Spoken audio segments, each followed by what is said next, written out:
एक गांव में तीन लड़के रहते थे, राम, श्याम और राजू। तीनों के पिता काफी अमीर थे। तीनों का बचपन बहुत अच्छे तरह से गुजरा था। उनके माता पिता कभी भी उनकी कोई भी मांग को अनदेखा नहीं करते थे। राम के पिता सरपंच थे, श्याम के पिता एक कारोबारी थे और राजू के पिता एक किसान जमींदार थे।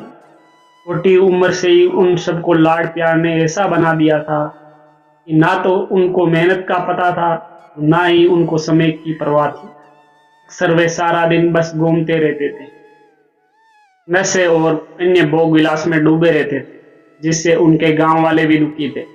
सरपंच और बड़े लोगों के बच्चे होने के कारण उनकी कोई शिकायत कर पाने की हिम्मत नहीं कर पाता था, जिससे उनका मनोबल और बढ़ गया था। एक दिन उनके गांव में बहुत तेज बारिश हुई, इससे सब लोगों का नुकसान हुआ। इसमें इन तीनों के पिता भी थे, लेकिन इतना कुछ होने के बाद भी उनके बेटों का वही हाल था। वो बस घूमते रहते थे, नशा करते, भोग विलास करते रहते थे। माँ बाप काफी चिंतित रहा करते थे। तीनों भले ही कितने गंदे थे, लेकिन इन तीनों के अंदर एक खास बात थी, जिसकी पहचान किसी को नहीं थी और इनको खुद को भी पता नहीं था। राम एक बहुत अच्छा नेता प्रतिपक्ष था, क्योंकि अपने पिता के पास रहते हुए उसको इसका काफी ज्ञान हो गया था। क्योंकि उसके पिता सरपंच थे, श्याम भी इसी तरह बिजनेस की समझ रखता था, क्योंकि उसके पिता एक कारोबारी थे। और राजू खेती का काम जानता था, क्योंकि उसके पिता जमींदार थे। अपने गलत कामों की वजह से उन सब ने अपने इन टैलेंट पर ध्यान ही नहीं दिया, जो कि उनकी सबसे बड़ी कमजोरी थी। इस तरह से इनकी बदमाशियों को देखकर इनके पिता ने सीख देने की सोची। तीनों पिताओं ने आपस में बात करी और उसका एक हल निकाला। तीनों पिताओं ने अपना अपना काम अपने बेटों को सौंप दिया, जिससे उनको समय की कदर का पता लग सके।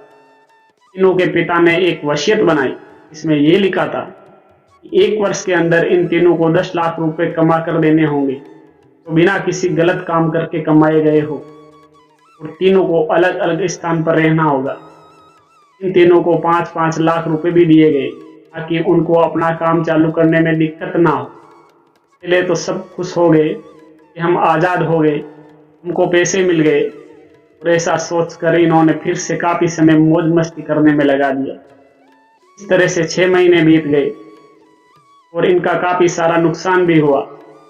फिर एक दिन अचानक उनको एहसास हुआ कि अगर हम शर्त हार गए, हम अपनी जायदाद खो बैठेंगे। धीरे धीरे उनकी चिंता बढ़ने लगी। एक दिन वो इसी उधड़-धुन में एक पार्क में बैठे थे और कुछ सोच विचार कर रहे थे कि उनको एक छोटी सी लड़की मिली। वो फूल बेच रही थी और साथ में पढ़ भी रही थी। तीनों लोग उस लड़की के पास गए। अभी राम ने लड़की से बोला, बेटी आपकी उम्र क्या है? तो लड़की ने जवाब दिया, 12 साल की हूँ अंकल। इतना सुनते ही राम ने आश्चर्य से पूछा कि आप इतने छोटे होकर के खेल नहीं रहे हो?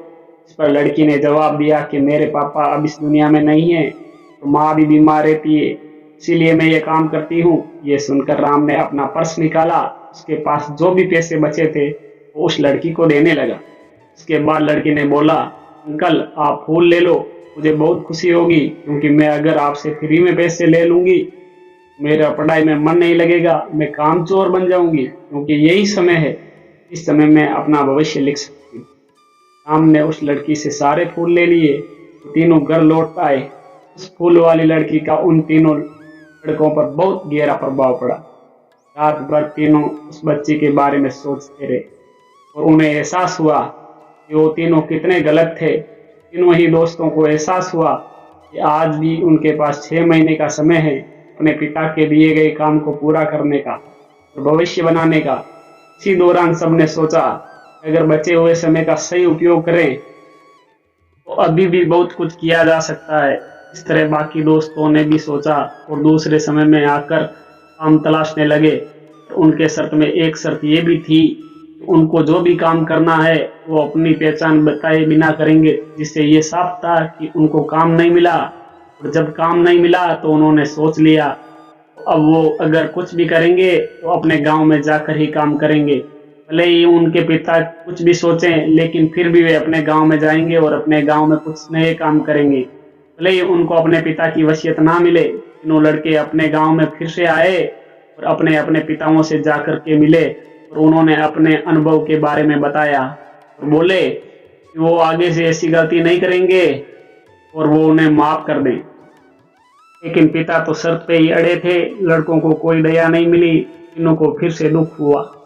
तीनों को अपनी गलती का एहसास होने के बाद भी उनके पिता उनका सपोर्ट नहीं कर रहे हैं और फिर से वो रात भर सोचते रहे अब क्या किया जाए।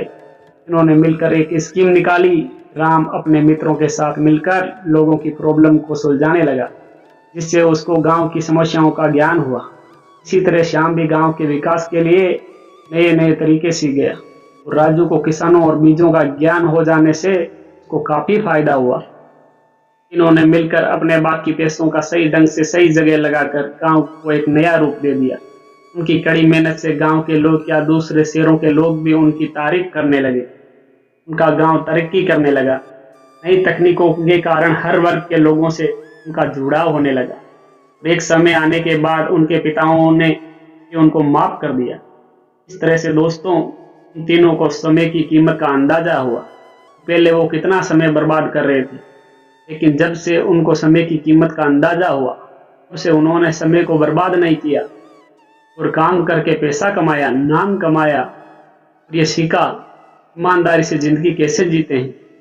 दोस्तों, कुल मिलाकर कहने का मतलब यही है कि आप सभी समय को बर्बाद न करें। अगर ये समय आपके हाथ से निकल गया तो कुछ नहीं कर सकते।